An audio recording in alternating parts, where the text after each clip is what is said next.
Ce n'est pas une leçon d'histoire de l'art. Ce n'est pas un guide. Ce sont des confidences. Des mots laissés sur un banc de musée par un homme un peu à côté qui regarde les tableaux comme on regarde des souvenirs.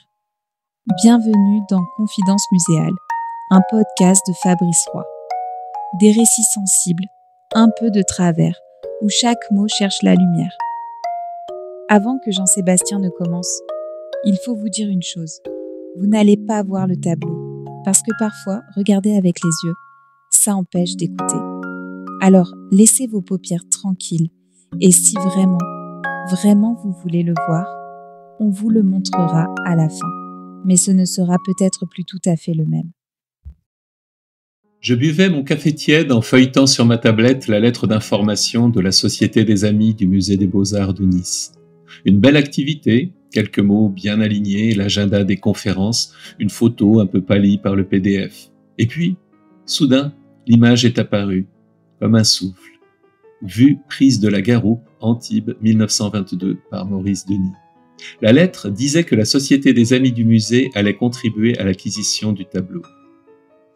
J'ai senti un craquement à l'intérieur, comme si un tiroir longtemps fermé venait de s'ouvrir. Lisbeth, la jeune épouse de Maurice, est allongée au premier plan. Elle porte ce chapeau rouge comme une braise, un col de fourrure brun qui l'enveloppe d'un nuage terrestre. Son visage est penché, mais pas exactement vers nous. Il se dépose sur la pierre comme une main sur le front d'un malade. Tout est douceur et obstination. Derrière elle, la mer jaillit, écume blanche, fouettée, éclaboussée à la limite de l'excès, comme si le monde voulait applaudir cette jeune mariée de février. Les vagues s'écrasent contre les rochers, rebondissent, éclatent en un bouquet de mousse. L'air en est saturé, j'entends presque le sel. Et là-bas, plus loin, Antibes, ses murailles blondes, ses tours, ses toits de tuiles. Au loin, la chaîne du Mercantour, mauve et lilas, veille en silence.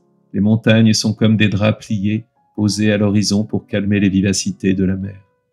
Maurice Denis peignait alors son second souffle. Marthe, sa première femme, était morte en 1919, laissant en lui un vide que ni les fresques du prieuré, ni les vitraux, ni même les prières en couleur ne pouvaient combler. C'est par sa fille Bernadette que Lisbeth est entrée dans l'existence de Maurice. Elisabeth Gratrol, jeune professeure de musique et traductrice d'anglais, venait lui donner des cours. Maurice, veuf, regardait cette présence discrète qui, note après note, entrait dans sa maison comme une respiration nouvelle.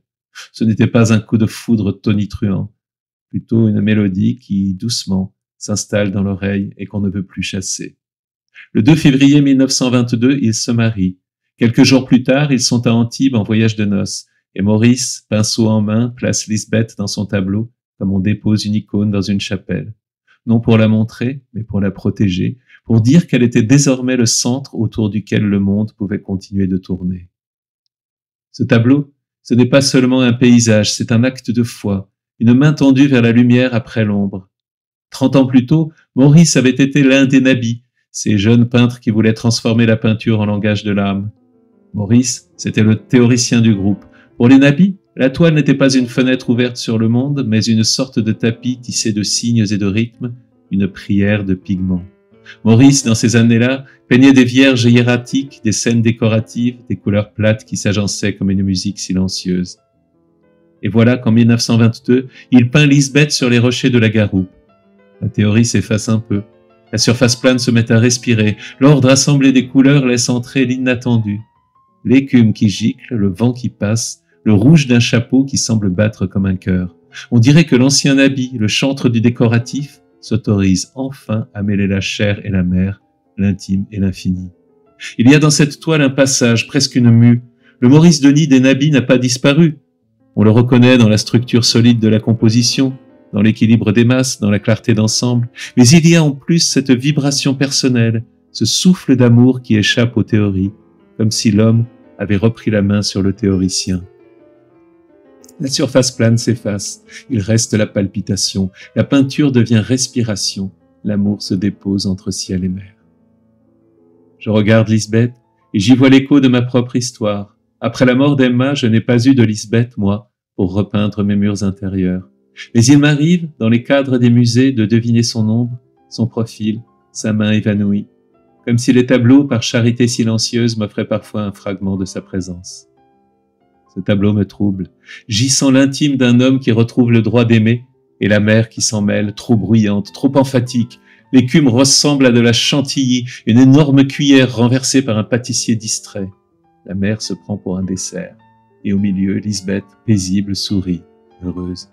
C'est elle le vrai centre, la note qui calme tout. Et puis, ce lien avec Nice. En 1925, la ville avait déjà accroché l'étoile de Maurice Denis comme on accueille un hôte de lumière. Un siècle plus tard, elle se prépare à les recevoir de nouveau. En novembre 2025, le Musée des Beaux-Arts ouvrira une exposition intitulée « Maurice Denis, années 20, l'éclat du midi ».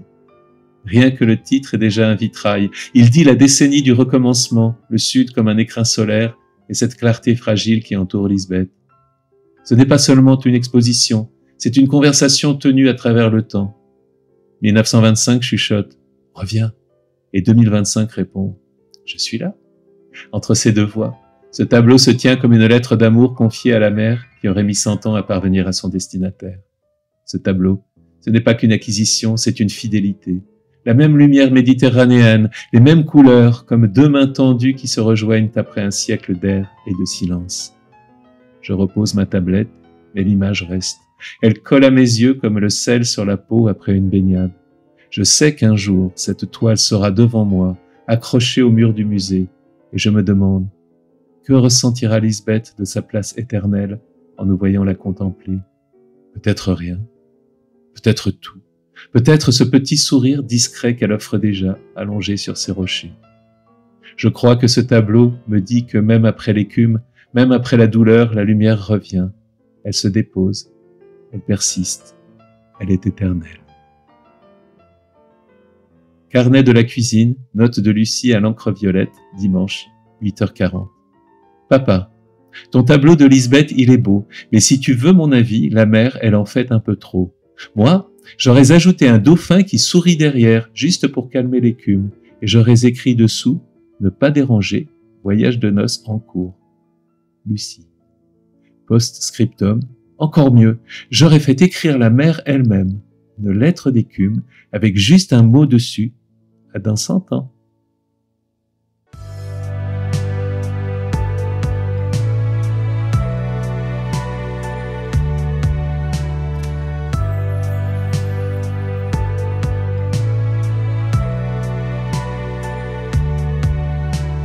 Confidence muséale, une série imaginée et racontée par Fabrice Roy.